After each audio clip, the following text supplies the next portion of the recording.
Pemirsa, 9 tersangka penyalahgunaan narkoba diringkus Satuan Reserse Narkoba atau Satres Narkoba Polres Pidi.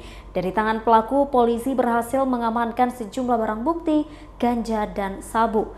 Satu di antaranya pelaku merupakan seorang wanita muda asal Kabupaten Pidi. Peredaran sabu saat ini sudah sangat meresahkan masyarakat yang sudah memasuki perkampungan atau pelosok desa di Kabupaten Pidi. Dengan ditangkapnya salah seorang wanita muda pengedar sabu di kawasan pedalaman Kabupaten Pidi. Wanita muda berinisial Z tersebut merupakan warga Kecamatan Mane, Kabupaten Pidi.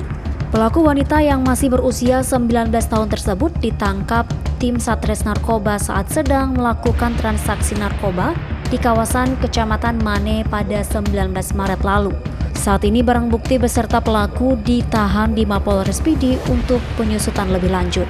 Kasus narkoba saat ini sedikit menurun dari tahun sebelumnya, di mana sampai bulan Juli Polres Pidi sudah menangani sebanyak 60 kasus. Salah satu dari 9 tersangka merupakan wanita muda.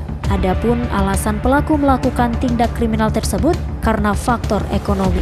Dibandingkan dengan tahun 2023, ini terjadi penurunan angka tindak pidana narkoba di Kabupaten Pidi.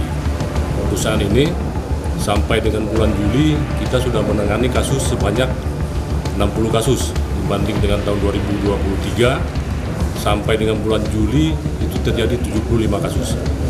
Ya, memang kita lihat bersama bahwa ini semua faktor ekonomi ya, faktor ekonomi yang bersangkutan mungkin dipengaruhi, dimanfaatkan oleh oknum-oknum yang bermain dengan narkoba. Dari Kabupaten Pidi, Jamal Pangwa, iNews melaporkan.